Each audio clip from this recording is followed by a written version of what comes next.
네, 안녕하세요. 자, 환율 이야기를 지난 시간에 하다 말았는데, 일단 경상수지와 금융수지는 서로 반대 방향으로 움직이는 경향성이 있을 수밖에 없죠. 그거는 금융수지와 경상수지의 정의식에 의해서 그렇게 될 수밖에 없다는 거 알고 있습니다. 그래서 중요한 채널은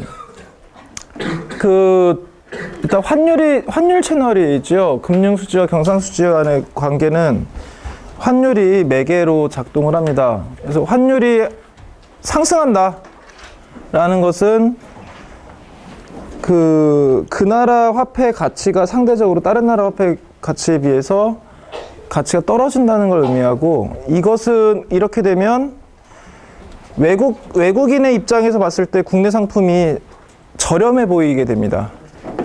반대로 국내 소비자 입장에서는 해외 상품이 비싸게 보이게 되는 방향으로 이제 변화가 나타나게 되죠. 그러면 당연히 국내 경제로 봤을 때 수출하기에는 편해지죠. 해외에서 상품이 싸게 느껴지니까 더 많이 수입하려고 할 거 아니에요. 반면 수입하기는 더 껄끄러워지죠. 수입은 줄어들고 수출은 늘어나니까 경상수지는 올라가게 됩니다. 수출은 늘어나고 수입은 줄어드니까. 반대로 그 환율이 하락한다라고 하면 그 반대 상황이 발생하게 되겠죠. 외국인의 입장에서 봤을 때는 국내 상품이 비싸게 보이게 되고, 그리고 국내 입장에서는 외국 상품이 싸 보이게 되니까 반대로 이번에는 수출이 줄어들고 수입이 증가하게 됩니다. 경상수지가 낮아지는 방향으로 조정이 되게 돼요. 그래서 실제로 그러냐. 그래서 이거는 이제 그 유럽연합과 미국 간의 교역을 가지고 보는 것이고, 그래서 지금은 미국이 유럽연합에 대해서 경상수지 적자를 보이고 있는 상태입니다. 그래서 여기 경상적자 -5가 나타나고 있죠.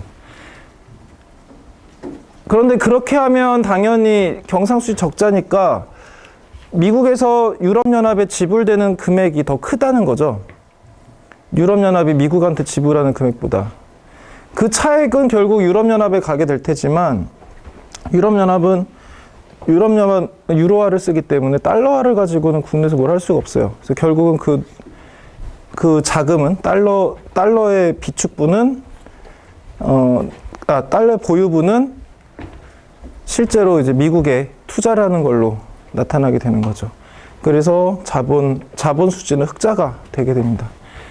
그래서 둘의 합은 제로가 되게 되고, 결국 외환시장 입장에서 봤을 때는 균형 상태가 되는 것이죠. 이거는 미국의 이제 그 1973년부터 2003년까지의 그 환율과, 그리고 실질 환율과 경상수지입니다. 자, 이거 방향을, 이런 축을 볼 때 되게 유심하게 봐야 돼요. 일단 세로축. 자, 실질 환율인데 지금 per USD니까 US 달러의 가치가 지금 분모에 있죠. 그러니까 1달러를 가지는데 외국 통화를 얼마나 지불해야 되냐는 거잖아요. 그러니까 1달러의 가치죠. 그러니까 위로 갈수록 달러 가치가 높다는 걸 의미합니다. 달러의 환율이라고 친다면 교환 비율은 낮아지는 거죠. 우리식으로 얘기하면. 그다음에 여기는 지금 경상수지 적자예요. 흑자가 아니에요. 적자예요. 즉 여기서 올라간다는 건 뭐냐면 적자가 더 많아진다는 거예요. 자, 그러면 우리가 앞에서 화폐 가치가 올라가면 경상수지가 적자가 되는 경향성이 있다고 그랬잖아요. 그죠? 그걸 확인해 보자는 거예요. 진짜로 둘이 이런 식으로 축을 설정하면 둘이 같은 방향으로 가야겠죠?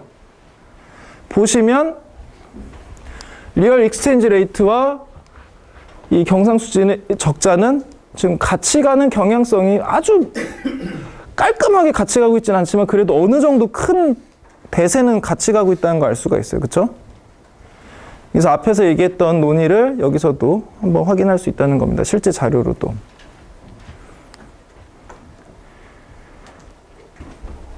자, 그러면 이런 환율의 장기적인 변화 요인은 뭘까? 아까 보면 장기 시계를 했잖아요. 73년부터 2000 몇 년까지니까. 보시면 거대하게 증가했다, 감소했다, 막 이렇게 증가하는 패턴을 보이고 있었는데, 이런 장기적인 큰 변화는 어디서 기인하는 걸까? 결국은 물가가 되게 중요합니다. 왜냐하면 그 나라 화폐 가치는 결국 그 나라마다 물가 상승률이 달라요. 그래서 만약에 어떤 나라가 물가가 더 빨리 올라간 나라가 있다고 칩시다. 어느 나라는 물가가 거의 안 오르고 있어 라고 하면 당연히 교환 비율에도 영향을 서서히 미치겠죠. 그 물가 차이 때문에. 당연히 그 물가가 높은 나라의 화폐 가치가 더 빨리 떨어질 겁니다. 그리고 물가 상승률이 낮은 나라는 상대적으로 교환 비율이 그러니까 가치가 높게 평가될 것이고, 타국에 비해서 인플레이션율이 높다면, 만약에 한국이 타국에 비해 인플레이션이 높다면 원화 가치는 상대적으로 하락하는 거죠. 그 말은 환율의 입장으로 얘기하면 상승한다는 걸 의미하는 것이고, 금리는 지난 시간에 봤던 것과 같이 금리가 높으면 외국의 투자자들이 한국에 투자를 하기 원하기 때문에 원화의 인기가 높아집니다. 그 말은 원화의 가치가 올라가는 쪽으로 영향을 미친다는 것이고, 이것은 환율 하락으로 이어지게 됩니다. 근데 이게 실제로 한국이 고도 성장기에 처해 있던 상황이었어요. 금리는 굉장히 높았어요. 근데 인플레이션율도 높았습니다. 근데 이 두 가지가 결합되면 이 요인은 환율 상승에 기여를 하고 이쪽은 환율 하락에 기여를 하죠. 그래서 어느 쪽이 더 크냐에 따라서 이제 그 환율의 장기적 변화 요인은 복합적으로 나타날 수가 있는 거죠. 근데 만약에 고도 성장이 성격이 좋아서 생산성이 굉장히 많이 상승하는 방향으로 간다면 둘 중에 어느 요인이 더 클까요? 인플레이션율은 화폐적 현상이잖아요. 만약에 그 나라 경제가 정말 인플레이션이 견인하는 명목 성장이 아니라 내실이 튼튼해서, 그러니까 더 밸류어블한 것들을 많이 만들 수 있는 그런 생산성이 높은 그런 경제가 되어가고 있기 때문에 상승한 거라면 당연히 아래쪽 요인이 위쪽 요인보다 더 강하게 작동할 겁니다. 근데 그게 또 환율에 미친 영향의 정도도 다를 수 있기 때문에 결과는 그렇다고 해서 무조건 전체적으로는 원화가 고평가되는 방향으로 갈 거야, 이렇게 얘기를 단언하기는 좀 어렵긴 합니다만, 어찌됐든 그래서 성장의 성격에 따라서 달라질 수 있어요. 예를 들면 베네수엘라가 2000년 초반에 명목 GDP로 보면 엄청나게 성장한 것처럼 보였지만 사실 그 성장은 인플레이션 때문에 명목 올라간 거였거든요. 실질로 보면 오히려 경제가 정체돼 있거나 떨어지는 상황이었어요. 그런 나라에서는 이게 압도적이겠죠. 그래서 베네수엘라의 그 통화 가치는 바닥으로 떨어집니다. 완전히 그냥. 하이퍼 인플레이션 급의 상황에 처해지게 돼요. 그로 인해서. 자, 그러면 우리 실질환율 얘기를 이제 앞에서 얼핏 했으니까 좀 본격적으로 해보겠습니다. 이렇게 국가 간의 물가 차이가 있기 때문에 환율을 물가로 보정해야겠다는, 우리 계속 그렇게 해왔잖아요. 그렇죠? 그런 아이디어를 생각해 볼 수가 있는데 이게 말처럼 쉬운 게 아니에요. 문제가 근원적으로 치명적인 문제가 하나 있습니다. 실질환율이라는 걸 만들어 볼 수는 있어요. 만들어 볼 수는 있는데 좀 심각한 문제가 하나 있습니다. 일단은 실질환율을 어떻게 정의 내리는지 한번 생각해 보고 그 다음 이야기를 하도록 할게요. 일단 명목 환율만으로는 당연히 인플레이션율의 정보가 들어가 있지 않으니까, 화폐 가치의 핵심인데 인플레이션율은 그게 빠져 있는 환율이라는 것은 굉장히 제한된 정보를 주는 거죠. 따라서 실질환율이라는 아이디어를 생각해 볼 수가 있습니다. 그러면 결국 실질환율은 명목환율에다가 비교국 물가를 곱해주고 자국 물가를 나눠주는 식으로 이해할 수 있는데, 이렇게 하면 헷갈리죠. 뭐가 분자고 뭐가 분모야. 이렇게 보시면 깔끔하게 이해하실 수 있습니다. 자국 화폐의 가치와 자국의 물가를 나눠요. 그러면 실질 그 화폐 가치가 나오겠죠. 그 다음에 비교국의 화폐를 분모에 있는 분자에다 두고 분모의 비교국 물가를 나눠줘요. 이거를 잘 정리하면 이 식이 나옵니다. 해보시면 그래요. 해보시면 분자분모의 자국 물가 곱하기 비교 물가 해가지고 하면 이게 나와요. 이렇게 하면 깔끔하게 이해가 되시죠? 아무튼 이렇게 하면 되잖아. 뭐가 문제지? 자국 물가와 비교국 물가 요 두 변수 때문에 문제가 생길 수 있습니다. 일단 그 생길 수 있는 문제는 좀 이따 얘기하고 그 문제가 없다는 전제하에 논리를 좀 전개해 볼게요. 자, 실질 환율이라는 게 계산이 가능하고 그 실질 환율이라는 게 맞다면 되게 중요한 지표입니다. 왜냐하면 교역의 조건은 실질 텀이거든요. 언제나 모든 경제 주체는 실질 텀을 중요시하지 명목 텀은 아무 의미가 없다고 생각합니다. 여러분들도 마찬가지죠. 여러분도 이제 의사결정을 해야 되는 상황인데 뭐 옵션 1은 1,000만 원을 벌 수 있어. 노미널 텀으로. 옵션 2는 500만 원을 벌 수 있다 칩시다. 그럼 당연히 둘의 물가가 같다는 전제하에는 당연히 1,000만 원 쪽의 옵션이 좋지만 만약에 두 상황의 물가가 다르다고 쳐봐요. 그러니까 내가 1,000만 원을 벌 수 있는데 1,000만 원을 벌 수 있는 데서는 물가가 5배 비싸. 그런데 500만 원을 벌 수 있는 곳에서는 물가가 그쪽보다 5배 싸라고 하면 오히려 500만 원 쪽이 실질 텀으로는 더 이득일 수 있잖아요. 그렇죠? 왜냐하면 사람들은 자신이 벌 수 있는 돈이 명목적으로 얼마냐가 중요한 게 아니라 그걸로 뭘 할 수 있냐가 중요하기 때문이죠. 그게 실질적인 가치거든요. 근데 국제교육도 마찬가지입니다. 교역이라는 것도 결국 내가 실질적으로 얼마나 이득을 얻을 수 있냐에 기반해서 의사결정을 하기 때문에 모든 교역 조건은 실질 텀에 기반해서 이루어져요. 따라서 명목 환율은 그런 의미에서는 굉장히 제한적입니다. 환율의 절대적 수준, 뭐 1달러를 10,000원으로 바꿔준 나라가 있대. 그 나라는 참 안 됐구나. 이럴 필요가 없어요. 그게 오히려 교역 조건이 더 좋을 수도 있습니다. 몇 대 몇으로 교환되냐는 아무런 의미가 없어요. 그렇게 해서 그 교역 텀이 실질적으로 얼마나 이득이냐가 중요한 거죠. 그거를 볼 수 있게 만들어주는 게 바로 실질 환율이라는 건데, 가상적으로 아까 말한 근원적인 문제가 없다는 전제하에 계산을 해보겠습니다. 일단 2005년과 2008년을 비교한다고 치고 2005년에 물가가 100이었어요. 한국은. 근데 120으로 변했어요. 미국은 100에서 110이 됐어요. 그러니까 지금 한국의 물가 상승률이 더 높은 거죠. 그 상황에서 2005년에 달러 대 1달러를 교환하는데 1,000원이 필요했어요. 근데 2008년에는 1,500원이 됐어요. 그럼 리얼 인터레스트 레이트는 어떻게 계산되느냐? 아까 했던 그 식을 넣어서 계산해 보면 답이 나오는 거죠. 이 경우에는 명목 환율보다 실질 환율이 더 그러니까 적게, 그러니까 환율 교환 비율은 원화 가치가 떨어지긴 했으나 물가를 감안하면 덜 떨어진 걸로 나타나게 됩니다. 자, 그럼 케이스 2. 이번엔 미국이 물가가 더 올랐어.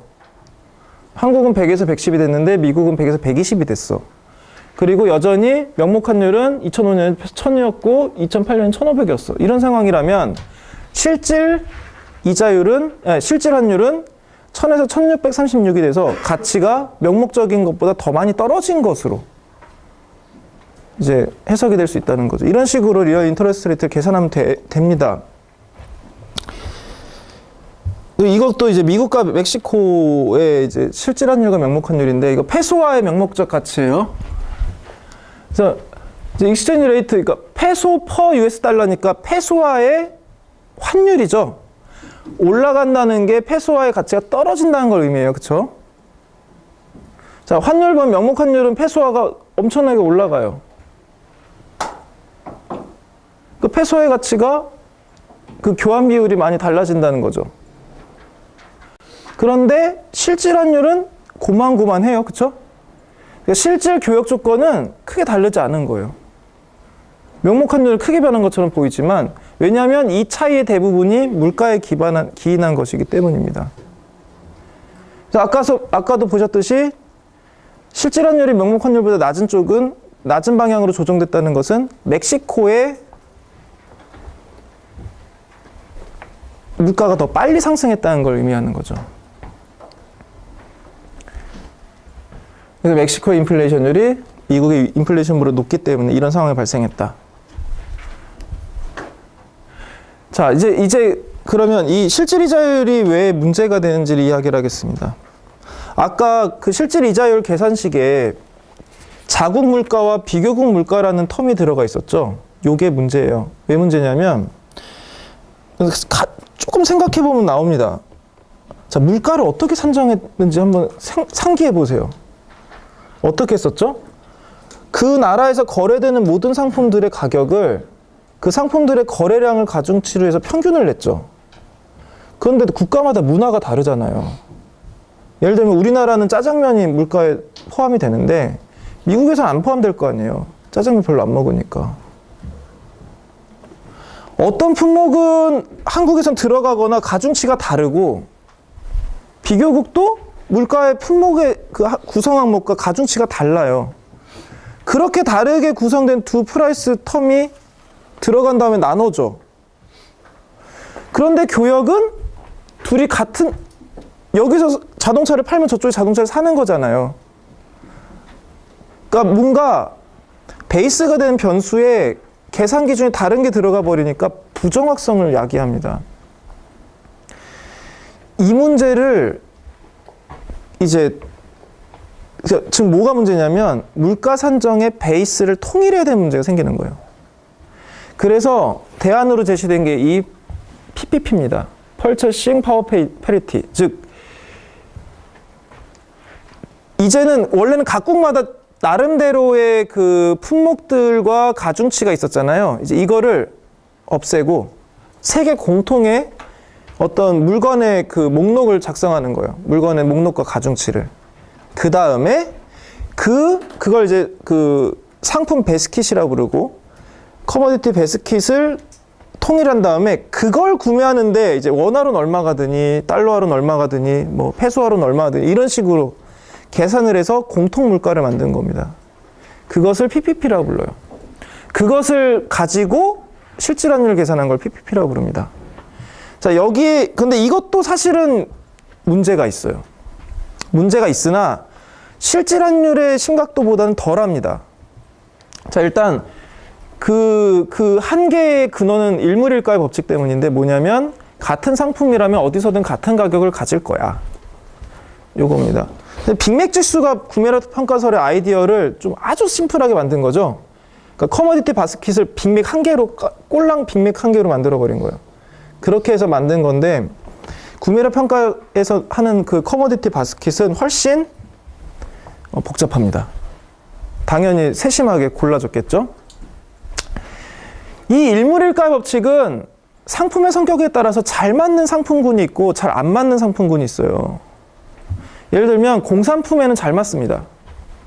왜냐하면 이거는 실제로 관찰이 되거든요. 내가 DSLR을 산다 라고 했을 때 한국의 용산에 가서 사는 거랑 미국의 베스트바이 가서 사는 게 크게 다르지 않아요. 심각하게 다르지 않습니다. 약간 다르겠지. 약간 다르겠지만 일본의 뭐 무슨 마켓에 가서 사는 거랑 크게 다르지 않아요. 그런데 크게 다른 상품들이 있습니다. 비교역자라고 불리우는 서비스 상품들이 그래요.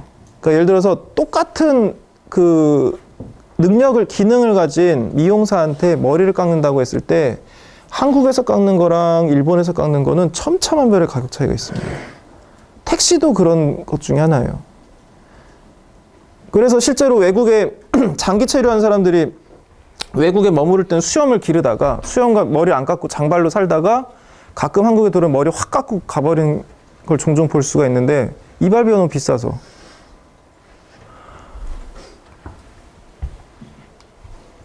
이게 만약에 PPP의 베스킷에 들어가면 요건 또 잘 안 맞아져요. 그래서 PPP가 잘 이제 좀 복잡해집니다. 이것도 문제를 생각하면. 아무튼 2004년 기준으로 봤을 때 한국의 1인당 GNI는 14,000달러였어요. 하지만 PPP로 조정하면 1인당 GNI는 2만 달러가 넘습니다. 그리고 지금은 이제 숫자가 훨씬 더 커졌죠.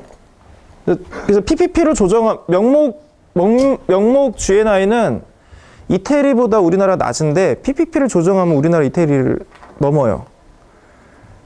그래서 보면 명목적으로 1인당 GDP 뭐 이런 기준에서는 이탈리아가 한국보다 더 높지만 그 나라 물가가 너무 높기 때문에 실질적으로 그 평균적인 소득으로 살 수 있는 그 량, 구매력의 량으로 봤을 때는 한국이 더 많이 구매할 수 있다는 걸 의미합니다. 자, 그럼 이 개념을 한번 연습을 해보도록 하죠. 이거 한번 해보시면 이해가 바로 될 거예요. 일단 PPP가 일단은 두 개 가격이 이렇다 치고 짜장면은 3,000원이야. 미국 화폐로는 10달러야. 하드디스크는 8만 원이야. 한국 돈으로는. 그러니까 한국에서는 8만 원에 거래된다는 거죠. 미국에는 80달러에 거래돼. 실제로 이런 상황이 있을 수 있죠. 근데 만약에 PPP의 그 상품 바스킷이 짜장면 1개, 하드디스크 1개라면 PPP는 이렇게 계산됩니다. 한국 같은 경우 이 베스킷을 사기 위해서 얼마가 필요해요? 83,000원이 필요하죠. 미국 돈으로는 90달러가 필요하죠. 그럼 이것이 같을 거야. 이것의 구매력, 같은 구매력을 나타내는데 지금 얘는 83,000 들었고 얘는 90달러 들었으니까 PPP 환율은 달러당 922.2원일 거야. 이런 식으로 계산할 수 있다는 거예요. 물론 실제 PPP 베스킷은 훨씬 복잡합니다. 복잡하겠죠. 이렇게 PPP를 가지고 PPP 환율을 가지고 이제 그러니까 PPP를 가지고 실질 환율을 계산하는 거죠. 그렇게 해서 명목 환율과 이제 PPP 환율을 계산해 보시면 이건 캐나다와 미국을 비교한 겁니다. 명목 환율은 변동성이 높지만 PPP 환율은 비교적 일정한 편이라는 것을 확인할 수 있는 거죠.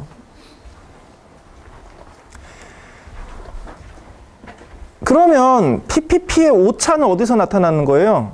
비교역제의 물가 차이가 이제 PPP의 부정확도를 높이죠. 그럼 이 부정확도를 낮출 수 있는 조건에서라면 PPP 환율이 꽤 쓸모 있겠죠. 어떤 거겠어요?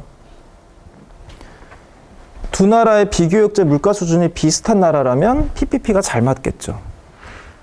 그런데 보통은 이런 비교역제 물가가 비싼 나라들은 패턴이 있어요. 잘 사는 나라들이 비쌉니다. 일본 높죠. 높기로 유명한 나라 몇 개 생각해봐요. 스칸디나비아 가면 여행 가면 살인적인 물가에 밥 하나 먹을 때도 막 덜덜거리면서 먹잖아요. 그러나 다 GDP가 높아요.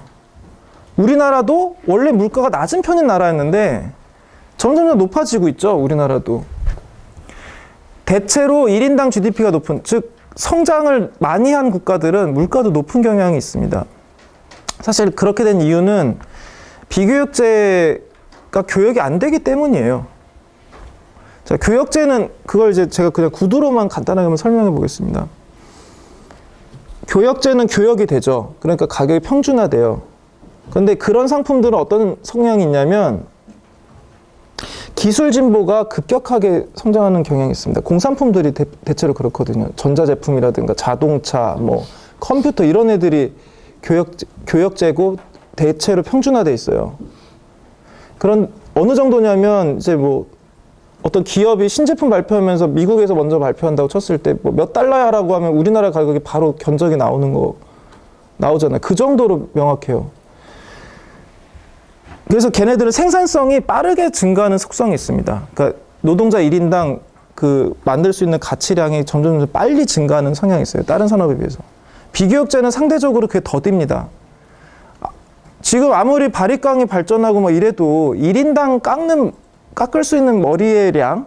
이런 게 좀 이상하게 한데 아무튼 해낼 수 있는 그 가치량은 한계가 있잖아요. 아무리 차가 좋아지고 성능이 좋아졌다고 해도 택시기사 한 명이 운송할 수 있는 승객의 양은 큰 차이가 없잖아요. 그쵸? 그래서 비교역제들은 생산성의 측면에서 봤을 때 교역제보다 떨어지는 경우가 많아요. 그러면 우리가 경제원론 1에서 배운 바대로 한다면 당연히 비교역제는 생산성이 낮으니까 임금을 조금 줘야 될 거 아니에요. 그리고 교역제는 많이 줘야 될 것 같고. 근데 그렇게 되면 그쪽 시장이 운영이 안 되죠. 그래서 보통은 비교역제 임금은 교역제 쪽 임금이 견인하는 추세를 띱니다. 그러니까 실제로는 많이 못 갔지만 임금은 그에 준해서 줘야 돼. 왜냐하면 노동시장에서 필요로 하는 요소니까. 그런데 이게 만약에 공산품이었으면 해외 택시기사를 수입한다든가 이런 식으로 해서라도 문제 해결했겠지만 비교역제는 그게 안 되잖아요. 국내에서 해결해야 되는 거 어떤 식으로든. 그러니까 물가가 높아져. 가격이 높아져요. 그 나라의 생산성이 높을수록 비교역제 가격은 높아집니다. 왜냐하면 그에 상응한 대가를 비교역제 종사자들한테 지급을 해야 되기 때문에. 그래서 잘 사는 나라일수록 물가가 높아지는 것은 여기에 기인해요.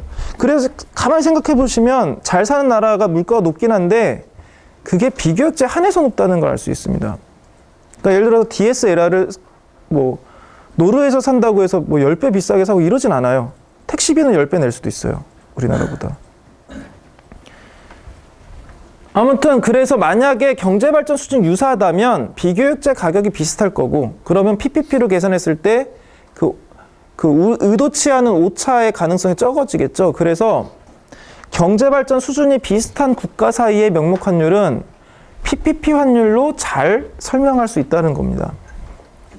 실질 환율, PPP로 계산한 PPP 환율이 실질적인 환율 관계 변화를 잘 포착할 수 있다는 이야기입니다. 자, 그러면 이제 이런 환율이 어떤 역할을 하는지를 대강 살펴봤어요, 지금까지. 지금부터 이야기할 건 뭐냐면 국가가 이런 환율에 영향을 미칠 수 있을까? 미칠 수 있다면 어떤 방식으로 가능할까라는 얘기입니다. 환율 정책 얘기입니다. 자, 이걸 생각하려면 환율이 어떻게 결정되더라라는 걸 생각해 봐야 되죠. 환율은 외환시장에서 결정돼요. 그렇죠?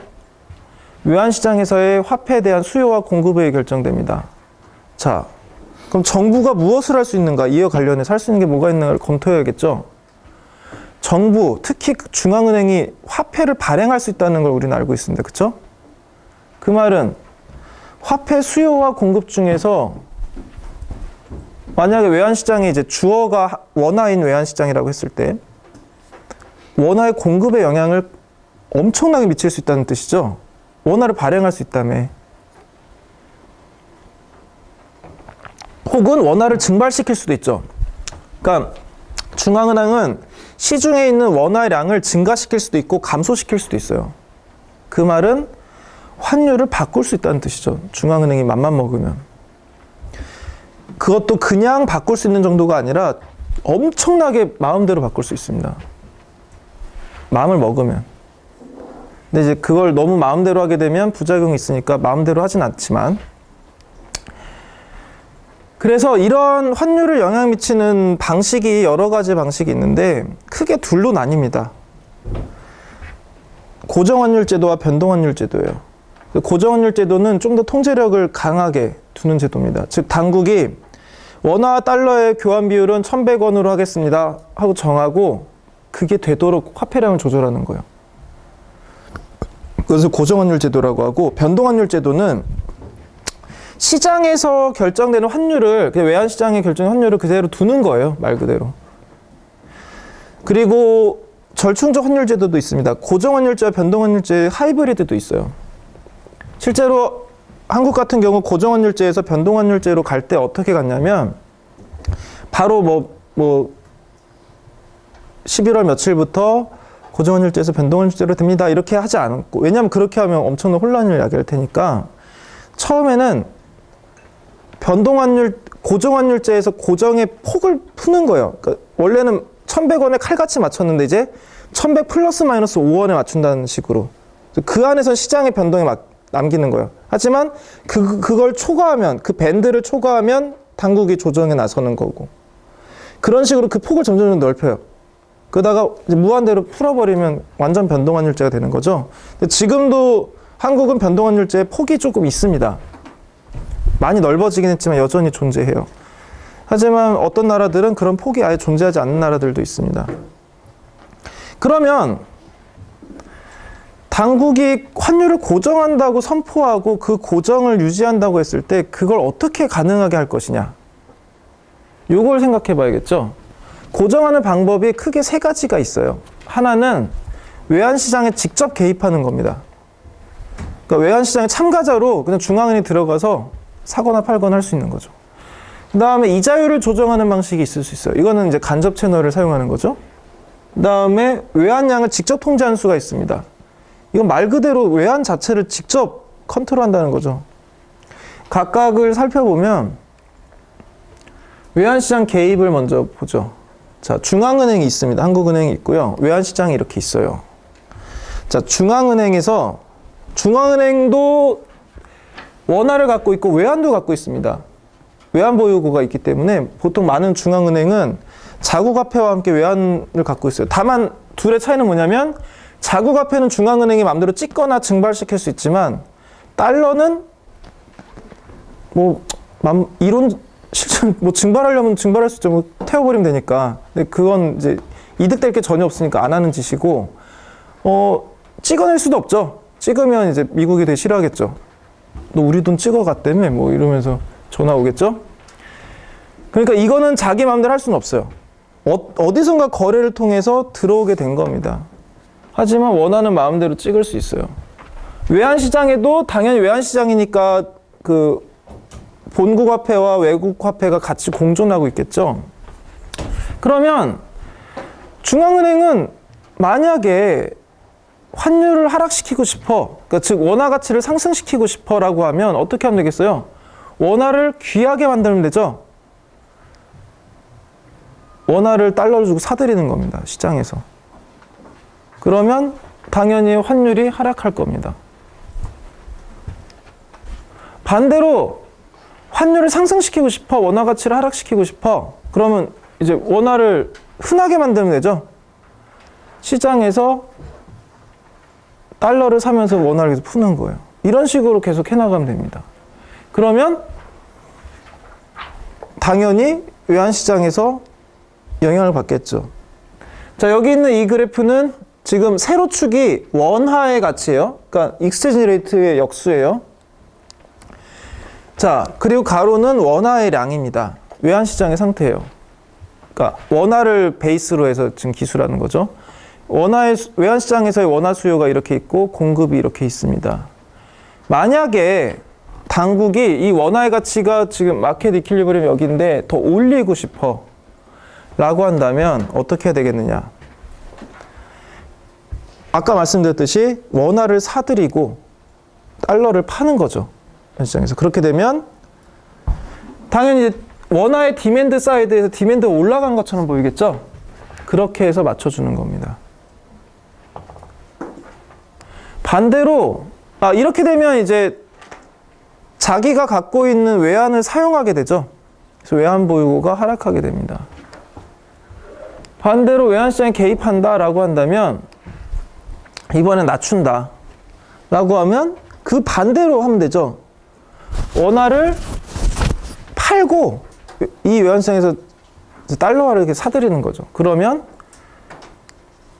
이번에는 외환보유고 상승하는데 이번엔 원화를 파는 거잖아요. 공급 쪽이죠. 공급이 증가하는 겁니다. 그래서 외환보유고가 상승합니다. 그래서 이거의 결과로 달러화가 이제 중앙은행에 비추게 될 테니까 외환보유고가 상승해요. 자, 이런 것들을 할 수 있으려면 당연히 이제 가능한 모든 상황에 대비해야 되니까 일정 정도의 외환보유고가 필요합니다. 실제로 97년 외환위기 때 한국 원화의 가치가 계속해서 떨어지고 있었어요. 그래서 필요로 했던 게 이겁니다. 환율을 방어한다고 하는데 우리나라 돈 가치가 계속 떨어지니까 이 상황을 만들고 싶었던 거야. 이 상황에 처했던 거야. 그러니까 시장은 뭔가 이제 난리가 나가지고 엄청 밑에 있어. 떨어지고 있어. 원화의 가치가 떨어지고 있어. 이걸 방어해야 돼. 그러면 이제 개입을 해서 올린다는 거잖아요. 올리는 일을 할 때 어떤 일이 벌어지나 봐요. 원화를 계속 사들여야 돼. 자기 갖고 있는 외환보유고를 사용해서. 그러다가 환율 방어에 실패하면 어떻게 돼요? 지금 무슨 말이야? 내가 이제 보유한 외환이 다 떨어지면 더 이상 올릴 수가 없게 되죠. 그렇게 되면 어떻게 돼요? 환율 방어에 실패하게 됩니다. 그럼 이제 계속 떨어지는 거지. 실제로 97년에 있었던 일이에요. 그래가지고 그때 되어서 중앙은행이 얼마나 되었냐면 외환보유고를 엄청 모으게 돼요. 그 다음부터 하는 일이. 그래서 세계에서 외환보유고 탑5 안에 들어가게 됩니다.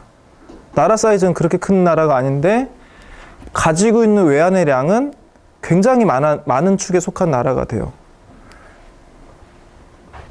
그런데 그럼 이게 뭐 자랑스럽다, 그때 뭐 교훈을 얻었구나, 소잃고 외환칸 고쳤구나 이렇게 생각하시면 안 되는 게, 이 말은 뭐냐면 내가 달러화를 그냥 중앙은행이 갖고 있다는 뜻이에요. 외환시장에 개입할 수 있으니까 가지고 있다는 뜻이거든요. 그래서 유동성이 높은 자산에 투자를 합니다. 그런 달러화는 아예 묵히고 있거나 유동성이 정말 쉽게 돈으로 바꿀 수 있는 놈에다 투자를 해요. 근데 유동성이 높은 자산들의 특징은 뭐냐면 이자율이 낮다는 거거든요. 근데 만약에 그걸 안 한다면 더 수익률이 높은, 유동성은 낮지만 수익률이 높은 데 투자할 수 있었겠죠. 근데 그거를 못한 겁니다. 그러니까 기회비용적으로 봤을 때 손실이 있었던 거죠. 그래서 이런 정부은행이 보유하는 해외 자산은 이제 보통은 이제 타국의 채권 같은, 보통 미국 국채를 많이 이제 보유하는데 그 이자율은 되게 낮아요. 왜냐하면 미국 국채는 굉장히 안정적으로 평가되기 때문에 수익률이 낮아요. 그 안정성 때문에 리스크 프리미엄이 거의 안 붙는 거죠. 아무튼 이런 당국이 그런 유동성이 높은 해외 자산을 계속 가지면서 언제라도 이제 환율 시장 개입할 수 있게 하기 위해서 이런 이제 해외 자산을 정부나 중앙은행은 상당량 보유하고 있습니다. 그래서 이자율을, 자, 그러면 이제 두 번째 방법인 이자율 조정을 보겠습니다. 만약에 국내 이자율을 인상한다. 자, 통화량을 조절해서 이자율에 영향을 미칠 수 있다는 거 우리는 알고 있죠. 만약에 당국이 이자율을 인상시켰다라고 하면 해외에서 봤을 때 자국의 화폐 투자의 매력이 더 올라간다고 그랬잖아요. 그렇죠? 그러면 자국 화폐를 가지고 투자를 하고 싶어지겠죠. 국내 투자를 하고 싶어질 테니까 자본 유입이 증가할 거예요. 반대로 이자율이 인하된다면, 이자율을 떨어뜨린다면 그 나라의 투자 가치가 하락할 테니까 자본 유입은 감소하겠죠. 그러면 자본 유입이, 그래서 이자율이 인상해서 매력이 있어서 투자를 하고 싶어지니까 자본 유입이 증가했어요. 그러면 외환시장에서 자국 화폐는 수요가 증가하겠죠. 왜냐하면 지금 국내 펀드에다 투자하려고 해외에서 왔는데, 그러면 원화로 바꿔야 될 거 아니에요? 자국 화폐를. 그러니까 그 나라 사람의 화폐를 우리나라 화폐로 바꿔야 될 거 아니에요? 그러니까 자국 화폐 수요가 증가합니다. 그리고 공급은 상대적으로 감소하겠죠. 왜냐하면 우리도 해외 나간 것보다 우리가 더 매력적일 테니까. 그래서 결과적으로 환율을 하락하게 만듭니다. 자, 보시면 이런 식이 되는 거예요. 자, 만약에 환율이 올라가, 근데 이자율을 조정하는 방식으로 저 타겟 밸류를 맞추고 싶어 라고 한다면 이자를 올려요. 이렇게 올리면 아까 말한 그 두 가지 메커니즘으로 수요는 오른쪽으로 이동하고 공급은 왼쪽으로 이동하겠죠. 그래서 맞춰지는 겁니다. 이런 메커니즘으로 해석할 수가 있어요. 반대로 타겟 밸류보다 낮추고 싶다 라고 하면 이자율을 낮춤으로써 그 두 가지를 성취할 수 있는 거죠. 이번에는 반대로 움직이겠죠? 이렇게 해서 맞춰질 겁니다. 물론 이 조정되는 그 길이, 사이즈 같은 것들은 경제 사정에 따라 달라질 수 있어요.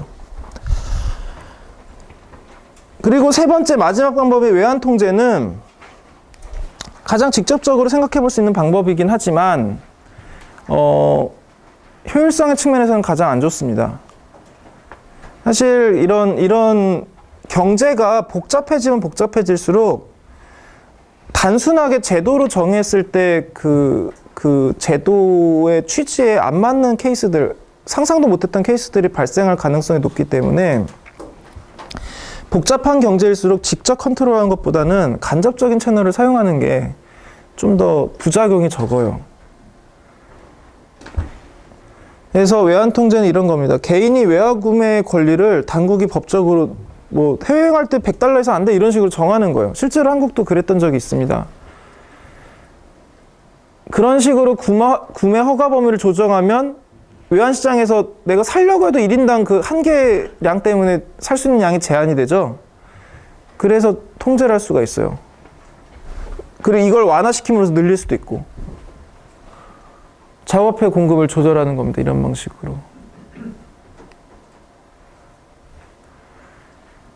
자, 이런 식으로 이제 조절을 하는데, 이거를 아주 빡빡하게 해서 당국이 공시한 뭐 1달러당 1,100원이다 라고 하면 그걸 계속 유지하게 만들 수 있겠죠.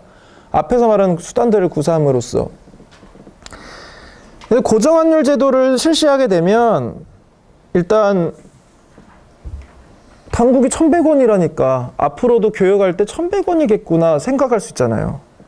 그러니까 야, 갑자기 야, 지금 원달러를 봤어? 망했다. 우리 이런 일이 있을 수가 없다는 거예요. 왜냐하면 당국이 이미 공표한 그 환율을 유지시킬 것이기 때문에 당국이 언제나 화폐량을 조절해서. 그 말은 뭐냐면 불확실성이 제거된다는 겁니다. 환 리스크가 제거된다는 거예요. 외환 리스크는 감안하지 않아도 된다는 거 엄청나게 큰 혜택입니다. 실제로 유럽연합이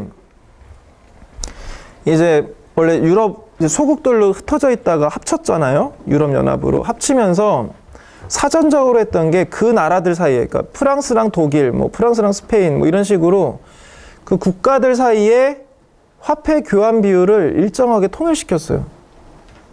그래서 밴드를 점점 좁혔습니다. 처음에 변동폭을 크게 했다가 점점 좁혀 나갔어요. 그래서 특정 환율을 일정 기간 동안 유지하면 유럽연합에 가입할 수 있게 자격 조건을 부여한 거죠. 그때 앵커가 된 게 독일의 마르크화였던 거고, 그 독일이 제일 사이즈가 컸으니까. 고정환율 제도를 구사한 거죠, 실제로. 그 유럽연합들은 자기 이제 독일에 대해서 고정환율을 실시한 거죠. 또 하나 좋은 점이 있습니다. 기회주의적 행동을 제거한다는 건데 뭐냐면, 사실 통화정책은 딜레마가 좀 있어요. 그러니까 그 화폐 중립성 때문에 근원적으로 문제를 해결하지 못하지만 단기적으로 문제를 해결할 수 있거든요. 우리는 그걸 이미 배웠죠. 인플레이션 텍스를 발생시킨다든가 뭐 이런 식으로 해서 국가가 뭔가 이제 좀 재원이 필요하다든가 할 때 단기적으로는 문제를 해결할 수 있다고 했어요. 물론 그게 장기적으로 다 대가로 돌아오지만, 물가 상승이라는 대가로 돌아오긴 하지만 이게 문제입니다. 단기적으로 해결할 수 있어. 장기적으로는 비용은 장기적으로 치르게 돼. 우리도 그렇게 하잖아요. 우리도 뭐 하다못해 눈앞에 이거 자기 전에 라면 먹으면 살찌는데, 살찌는 건 장기적으로 일어나는 대가죠. 당장에 먹어서 행복한 건 단기적인 결과잖아요. 그래서 못 참고 먹잖아요. 저도 그러고. 아무튼 그래서 실제로 이런 일이 일어날 수가 있습니다. 그 중앙은행이 단기적인 그 당면한 긴박한 문제 때문에 이 화폐 발행의 유혹을 계속 얻을 수가 있는데, 고정환율제를 하면 통화정책을 못 쓰게 됩니다. 왜일까요? 아까 이자율 채널 보셨죠? 근데 우리 통화정책 어떻게 해요? 이자율을 낮추거나 높이거나 하는 방식으로 하잖아요. 낮추거나 높이면 어떻게 되죠? 환율이 변하죠. 근데 고정환율제는 뭐였어요? 환율을 변화시키지 않는 정책이잖아요. 그래서 통화정책을 못 쓰게 돼요, 사실은. 고정환율제를 하게 되면. 이 말은 그걸 서술하는 프레임에 따라서 제약으로도 인식할 수 있지만 오히려 좋은 점으로도 인식할 수 있습니다. 제약으로 인식한다는 건 뭐예요? 국가의 그 거시 개입의 두 축인 재정정책과 통화정책 중에 하나를 못 쓰게 된다는 걸 의미하죠. 그러니까 국가가 선택할 수 있는 카드가 하나 줄어드는 거예요. 그런 의미에서는 한계지만, 만약에 이 정부가 정말 통제를 못하고 있어. 그래서 자꾸 장기적으로 화폐를 발행해버린다든가 이런 기회주의적 행동을 하고 있다. 그러니까 뭐 세수 시스템이나 내부의 그 생산성을 증대시킨 그런 쪽으로 못하고 자꾸 그냥 쉬운 해결책, 화폐를 발행하는 쉬운 해결책만 쓰게 된다 라고 한다면 아예 고정환율제를 법제화해버려서 통화정책을 못 쓰게 하는 게 나을 수도 있죠.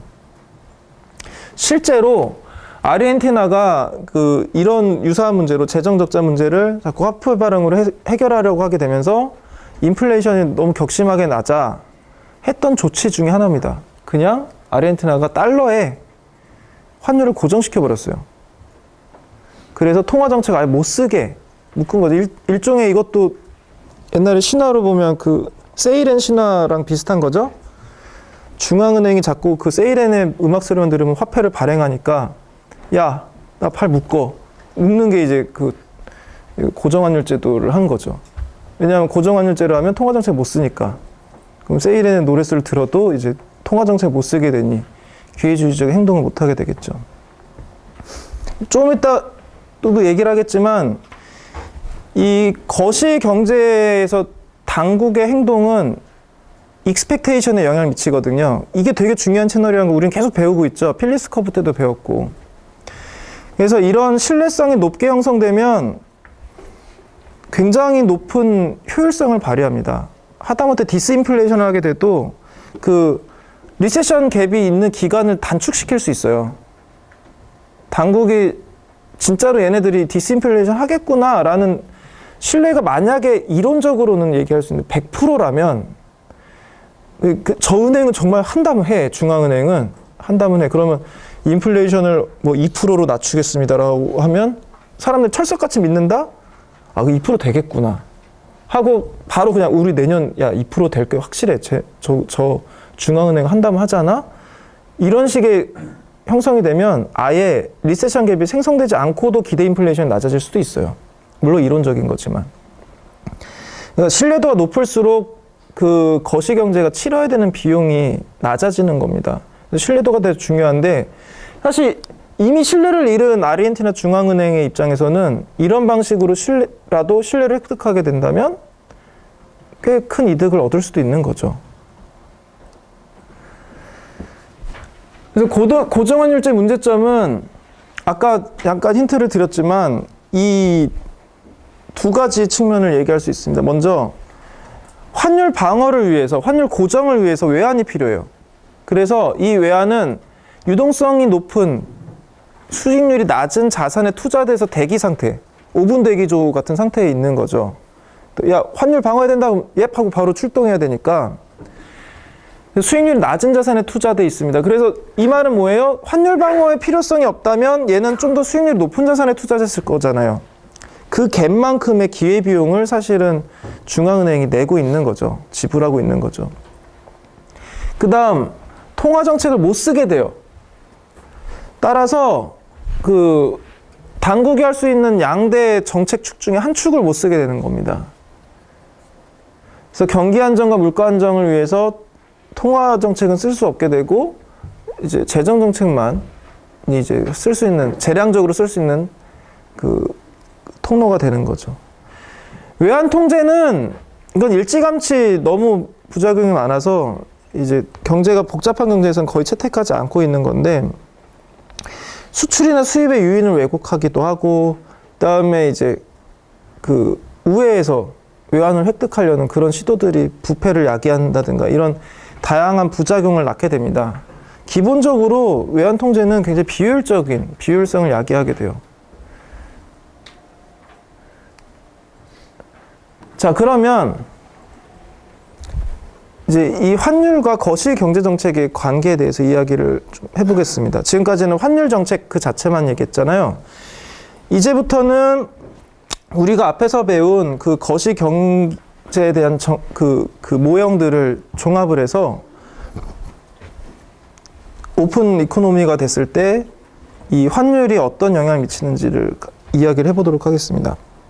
이것을 하기 위해서는 평가절하와 평가절상이라는 단어를 이해를 해야 돼요. 직관적으로 이해하기 좋습니다. 평가절하는 뭐냐면 고정환율 제도에서 목표하는 화폐 가치를 감소시키는 거예요. 화폐 가치 감소니까 환율이 올라가는 거죠. 그러니까 예를 들어서 지금 우리 고정환율은 1,100원입니다 했다가 1,150원으로 수정한다. 평가절하죠. 그 다음에 고정환율 제도에서 목표 화폐 가치를 상승시키는 걸 평가절상이라고 합니다. 1,100원이었는데 1,050원으로 감소시켰다. 그럼 평가절상이죠. 그래서 이것도 이제 환율, 목표 환율이 방향이 반대라는 거 유의하시기 바라고요. 어쨌든 평가절하를 하게 되면 우리나라 돈이 싸진다는 거니까, 가치가 낮아진다는 거니까 수출에는 유리하고 수입에는 불리해집니다. 경상수지는 올라가는 방향으로 조정이 돼요. 평가절상은 반대로 수출은 감소하고 수입이 증가하게 되니까 경상수지는 낮아집니다. 그래서 고정환율제를 쓰고 있는데 이제 예를 들어서 미국에 지속적으로 높은 흑자를 내고 있다, 경상수지 흑자를 내고 있는 국가가 있다라고 하면 환율 조작국이다 뭐 이러면서 뉴스 보신 기억이 날 수도 있습니다. 얘들 일부러 저기 변동환율제인 주제에 몰래 고정환율인 것처럼 목표환율 해가지고 낮게 해서 우리나라로부터 그러니까 미국으로부터 경상수지 흑자를 이끌어낸 거 아니야? 라는 혐의가 있다라고 이야기를 하는 거죠. 만약에 그런 거 같으면 얘들 뭐 수입을 제한하거나 뭐 고율의 관세를 매기거나 이런 보복을 하겠어 라고 이야기를 하는 그런 논란이에요. 우리 안 했어 뭐 이러면서 이제 싸우는 거죠. 중국이랑도 싸웠고 유럽연합이랑도 한번 싸웠고 캐나다 아무튼 한국도 그 싸우네 마네 하다가 지금은 심각한 문제까지는 가지 않았는데 또 그런 문제가 있었습니다. 자, 만약에 이 나라에서 필요한 외화가 부족하거나 과잉인 상태가 있을 수 있어요. 그죠? 적당하다고 생각한 수준보다 적을 수도 있고 적당하다고 생각하는 수준보다 많을 수도 있어요. 남아돌 수도 있는데 이것을 평가절하나 평가절상을 통해서 문제를 해결할 수 있어요. 만약에 외화가 부족해, 우리나라가 적정량인 그 외화보다 부족해. 그럼 평가절하를 함으로써 경상수지 흑자 방향으로 조정하게 만들면 당연히 국내로 유입되는 외화가 나가는 외화보다 많을 테니까 이 문제를 해결할 수 있습니다. 반대로 외화가 넘쳐나, 너무 많아. 너무 많아도 문제거든요. 그러면 평가절상을 통해서 그 문제를 해결할 수 있는데 재미난 건 뭐냐면 평가절하를 하게 되면 C 더하기 어떻게 생겼나 보세요. 우리 GDP 계산식을 다시 한번 상기해 보면 C 더하기 I 더하기 G 더하기 X 빼기 IM인데 이 부분이 경상수지잖아요. 얘가 올라간다고 생각을 해보세요.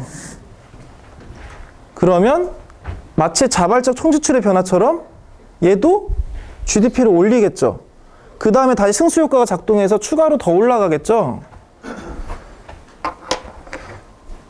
경기 AD 커브가 오른쪽으로 시프트하게 됩니다. 평가절하를 하게 되면. 반대로 평가절상을 하게 되면 이 파트가 낮아진다는 거니까 반대로 GDP AD 커브가 왼쪽으로 이동하게 되겠죠. 그래서 평가절하는 리세션 갭이 발생했을 때 고려할 수 있는 정책이고 경기가 후퇴했어. 그러면 우리나라 경기가 좀 안 좋은데? 경기를 좀 활성화해 볼까? 평가절하도 고려할 수 있는 제세인 거죠. 환율 정책의 측면에서는. 평가절상은 인플레이션 갭을 줄이는 데 사용할 수 있고 경기가 너무 과열됐어. 좀 긴축을 해야겠는데? 근데 긴축 정책을 고려할 수도 있지만 환율 부분에서는 평가절상을 고려할 수도 있다는 거죠. 물론 이 모든 것들은 고정환율제인 국가에서 가능한 겁니다. 고정환율제를 안 쓰고 있는 나라에서는 이런 것들을 할 수가 없죠. 그래서 당국이 평가절상하기로 결정했습니다. 이런 식의 뉴스는 들어본 적이 없을 거예요. 옛날엔 있었어요. 97년 이전에는 고정환율제였기 때문에 썼지만 그 이후에는 변동환율제로 이제 바꿔나갔기 때문에 지금은 평가절상이나 평가절하를 할 수가 없습니다. 왜냐하면 고정환율제가 아니니까. 평가절상과 평가절하는 어디까지나 고정환율제인 국가에서 사용할 수 있는 이야기예요. 그러면 생각해보시면 그러면 이거 환율만 가지고도 AD 커브를 이론적으로는 시프트할 수 있다는 얘기 아니야? 그럼 정책 안 쓰고 환율만 가지고도 우리가 원래 확장적 재정정책, 긴축적 재정정책 같은 거 했던 것처럼 환율만 가지고도 할 수 있겠네 라고 생각할 수도 있습니다. 틀린 얘기는 아닌데 근데 그건 고정환율제가 뭔지를 가만히 생각해 보시면 한계가 있다는 걸 알 수 있어요. 고정환율제가 왜 고정환율제예요? 환율이 고정돼 있으니까 고정환율제죠. 그런데 상황에 따라서 야 지금은 5원 정도 올리는 게 좋겠어. 평가절하, 평가절상을 계속 되게 빈번하게 한다고 쳐봐요. 이건 고정환율제가 아니죠. 변동환율제죠. 어떤 의미에서는. 그러니까 얘도 너무 자주 바꾸면 불확실성이 제거된다는 고정환율제의 가장 큰 장점 하나를 잃게 되는 겁니다. 따라서 함부로 구사할 수는 없어요. 평가절상의 절하는. 신중하게 결정이 됩니다. 자, 그러면 이제 변동환율제로 넘어가도록 하겠습니다. 사실은 변동환율제가 대부분의 그 1세계 국가들이 채택하고, 한국을 포함해서 1세계 국가들이 채택하고 있는 제도이기 때문에 이게 더 중요해요. 오늘의 하이라이트이기도 합니다. 자, 이제 그러면 변동환율제를 봅시다. 변동환율제는 마켓에 맡기는 거니까 당국이 타겟하는, 목표로 하는 환율이 있는 것도 아니고, 그러니까 그냥 시장에 두는 거죠. 자, 그러면 변동환율제에서는 중앙은행이 그냥 통화정책을 구사할 수도 있죠. 근데 지금까지는 통화정책의 효과를 볼 때 폐쇄경제를 전제하고 이야기를 진행했어요. 그런데 지금처럼 해외 부문까지 고려하게 되면 만약에 확장적 통화정책을 해서 투자율, 이자율을 인하시켰다고 생각해 보세요. 환율 채널로도 무슨 일이 일어나겠죠. 자, 이게 어떤 결과를 야기하는지 봅시다. 일단 이자율 인하를 하게 되면 폐쇄경제 때와 같이 투자 지출과 소비 지출은 늘어나겠죠. 이거는 우리가 이미 배운 내용이에요. 요 아래 부분, 요게 추가되는 겁니다. 자, 이자율이 인하되면 우리나라에 대한 투자 매력은 떨어지죠. 그러니까 우리나라 통화의 매력이 떨어지니까 외환시장에서 가치가 하락하겠죠. 자, 자국 통화의 가치가 원화의 가치가 또 하락한다는 거, 환율이 올라간다는 거잖아요. 즉, 경상수지 입장에선 교육 조건이 좋아지는 거죠. 수출은 늘어나고 수입은 줄어드는 상황이 발생하죠. 그러면 아까 수출이 늘어나고 수입이 줄어들어? 어느 방향이에요? 이 방향이죠. 근데 이자율을 낮추면 얘도 올라가고 얘도 올라갔었어. 다 올라가죠. 그러니까 만약에 모든 조건이 동일한 경제가 두 개가 있어요. 그러니까 한국 경제를 카피앤드 페이스트 했어요. 두 개가 있어. 똑같은 가상 평행 세계라고 봐요. 근데 얘는 폐쇄 경제고 얘는 교역을 하고 있다고 쳐봐요. 그랬을 때 둘 다 똑같은 정도로 이자율을 인하했어. AD 커브는 어느 나라가 더 많이 시프트하겠어요? 교역을 하고 있는 나라가 더 시프트합니다. 왜냐하면 요 파트 때문에 같은 방향으로 작동합니다. 그래서 이자율 효과가 증폭돼요. 금리를 인하하거나 금리를 인상할 때 그 AD 커브 시프트에 미친 영향이 더 강화됩니다. 변동환율제는 그렇게 돼요. 자, 이런 겁니다. 자, 만약에 정부가 확장 통화 정책을 실시했어요. 그러면 AD 커브가 시프트 하잖아요. 그런데 여기에다가 아까도 말씀드렸듯이 이게 경상수지 개선을 또 한 번 일으키게 돼서 폐쇄경제 때 이만큼 이동했다면 개방경제에서는 변동환율제 하에서는 더 이동한다는 겁니다.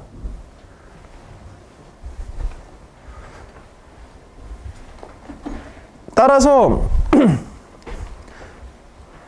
만약에 그렇게 된다는 거예요. 이게 그럼 좋은 거냐? 좋을 수도 있고 나쁠 수도 있어요. 사실은 변동성을 더 강화시키기 때문에 그런 점은 나빠지지만 확장 통화 정책의 효율성은 높여주죠. 그러니까 폐쇄 경제에서는 2%포인트, 0.2%포인트를 낮출 거를 0.1%포인트 낮춘다든가 이런 식으로 좀 금리를 덜 낮춰서 같은 걸 달성하게 한다는 식으로 생각하면 좋은 점이겠지만 경제 변동성이 더 심해진다는 측면에서는 네거티브한 측면이 있어서 좋은 점과 나쁜 점이 혼재되어 있습니다. 그 다음에 이 변동환율 제도가 주는 또 하나의 효과가 뭐냐면 해외에서 문제가 발생해서 샥이 발생했어요. 그러니까 우리나라에 샥이 발생한 게 아니라 미국발 금융위기 같은 걸 생각하시면 돼요. 미국에서 뭔가 난리가 났어, 경제적으로. 네거티브 샥이 나서 우리나라로 파급이 되겠죠. 자, 이 파급은 어느 채널로 오겠어요? 일단 우리나라는 멀쩡하다면 익스포트 채널로 오겠죠. 갑자기 유조선 5대를 팔기로 했는데 갑자기 저희 나라가 망해서요. 이제 못 사겠네. 이런 거잖아요. 쉽게 말하면.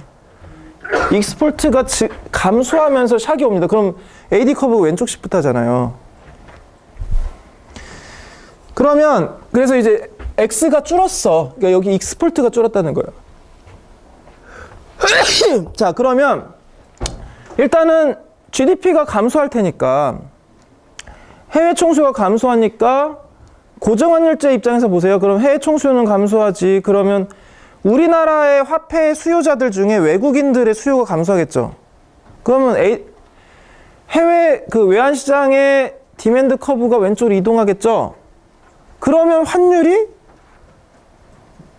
우리나라 돈 가치 떨어져요. 그쵸? 그럼 방어해야지. 고정환율제니까. 외환을 사용해서 그 가치를 다시 올려야 됩니다. 제자리로. 자, 그럼 변동환율제일 경우에는 어떻게 되느냐? 일단 해외 총수요가 감소하죠? 그럼 자유국화폐 수요가 감소하죠? 그 말은 우리나라 돈 가치가 떨어진다는 거잖아요. 환율이 증가한다는 거잖아. 그럼 경상수지 채널로 가면 어떻게 돼요? 이걸 변동환율제 내비두니까. 내비두면 경상수지가 개선되죠. 즉, 해외 샥이 왔을 때 고정환율제는 그 샥을 그대로 받아들입니다. 그냥. 그러면서 외환을 소모해서 환율을 방어해요. 고정환율제니까. 근데 변동환율제는 그 방어할 필요가 없으니까 그냥 우리나라 돈 가치가 떨어진 채로 있어요. 그럼 경상수지는 포지티브 이펙트를 주겠죠. 물론 이 샥만큼은 샥을 전부 상쇄하고도 남을 정도는 아니겠지만 어느 정도는 상쇄해 줍니다. 반대 방향으로. 그래서 이 경상수지 개선 효과 때문에 샥이 왔을 때 그 샥으로 인해 받는 충격의 량이, 이것도 마찬가지로 사고 실험으로 이야기한다면 대한민국을 다시 카피 앤 페이스트해서 이쪽은 고정환율제, 이쪽은 변동환율제였는데 둘 다 미국에서 똑같은 사이즈의 네거티브 샥이 와서 파급이 됐다라고 했을 때 대한민국 경제에 미친 영향은 변동환율제가 더 적다는 겁니다. 샥을 좀 덜 받아. 왜냐하면 환율 변동으로 인해서 경상수지가 약간 개선되는 효과가 나타나거든요. 그게 그 개선된 만큼은 샥을 흡수하는 것처럼 나타나게 됩니다. 자, 그래서 이 두 가지가 제일 중요한 논리였어요. 그래서 일단 오늘은 여기까지 하도록 하고요. 다음 시간에는 금융위기 케이스 스터디를 좀 해보도록 하겠습니다. 자, 그런데 한 가지 공지. 다음 주 수요일 21일 있잖아요. 그날 제가 좀 중요한 일정이 생겨가지고 그날 수업을 할 수가 없을 것 같습니다. 그래서 그날은 휴강을 하도록 하고요. 혹시 보강이 필요하게 되면 나중에 협의를 해보도록 할 텐데 우리는 수업의 진도가 되게 빠른 편이에요, 지금. 그래서 아마 주어진 시간 내에 시간 모자란 일은 없을 겁니다. 오늘은 여기까지 하도록 하겠습니다. 수고하셨습니다.